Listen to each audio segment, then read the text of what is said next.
Aku ingin menceritakan pengalaman pribadiku pada bulan Desember kemarin, tepatnya pada tanggal 31 Desember.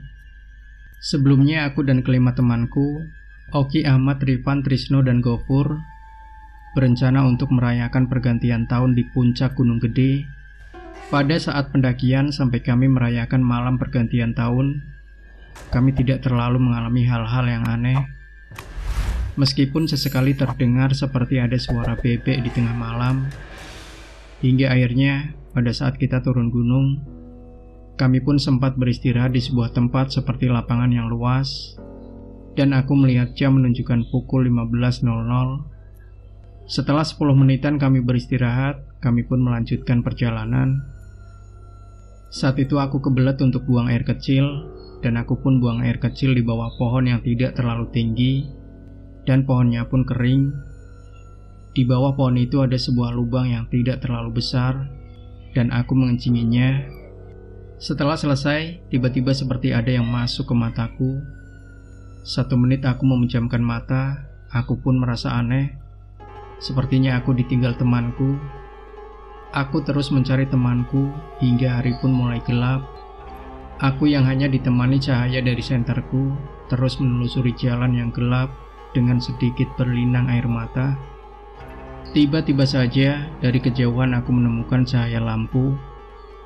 Ya, lampu rumah penduduk yang hanya ada 8 rumah di sana.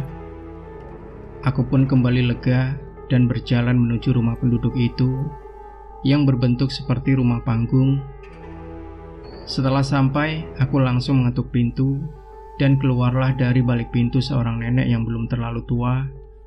Dengan senyum ramahnya, nenek itu pun yang bernama Nenek Jamilah mempersilahkanku masuk, dan aku pun menceritakan apa yang baru saja aku alami, dan berencana untuk menginap 1 malam di sini. Menurut Nenek Jamilah, memang banyak pendaki yang sering tersesat di gunung ini jika kita berlaku tidak sopan atau sesumbar. Setelah Nenek Jamilah memasak, aku pun makan bersama Nenek Jamilah dan cucu wanitanya yang kira-kira berumur 15 tahun. Setelah makan, aku pun pamit tidur untuk keesokan harinya mencari temanku. Malam pun berganti pagi. Aku pun bangun dan segera bersiap-siap.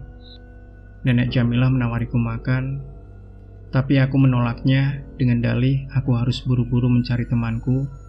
Akhirnya, Nenek Jamilah pun membekalkan makanan yang disimpan di dalam boboko atau tempat nasi kepadaku. Setelah aku siap, aku pun berpamitan, dan Nenek Jamilah pun memberikan aku satu batang emas. Ya, 1 batang emas yang sangat berkilau. Aku pun tertegun dan menerimanya begitu saja. Aku pun berpamitan, dan Nenek Jamilah pun mengingatkan sesuatu padaku. Nanti di depan, kalau udah lewatin deretan pohon bambu, kamu jangan noleh ke belakang. Aku pun pergi, dan setelah melewati pohon bambu yang Nenek Jamilah maksud, rasa penasaranku pun muncul, dan aku menoleh ke belakang. Astaga, sekarang yang terlihat olehku adalah pohon beringin tua besar dan dikelilingi oleh kuburan-kuburan yang tua tak terurus. Batinku bicara, di mana rumah-rumah panggung tadi? Dan di mana Nenek Jamilah bersama cucunya itu? Dalam kepanikanku, tiba-tiba saja seperti ada yang merayap di tanganku. Setelah aku lihat, sekumpulan belatung keluar dari dalam boboko. Spontan aku lempar boboko itu, dan ternyata dalam boboko itu isinya adalah belatung yang sangat banyak dan jari-jari manusia, serta batangan emas yang Nenek Jamilah berikan padaku berubah menjadi batang pohon pisang yang telah membusuk. Aku pun lemas dan sayup-sayup mataku tertutup. Hingga akhirnya aku terbangun oleh teriakan seseorang yang memanggil namaku. Dalam kejauhan, aku melihat temanku Rifan, Oki, dan Ahmad yang berlari ke arahku dan memelukku erat. Temanku Ahmad berkata, "Kamu kemana aja? Kami udah 1 minggu mencari kamu." "Hah? 1 minggu? Padahal aku merasakannya hanya satu malam.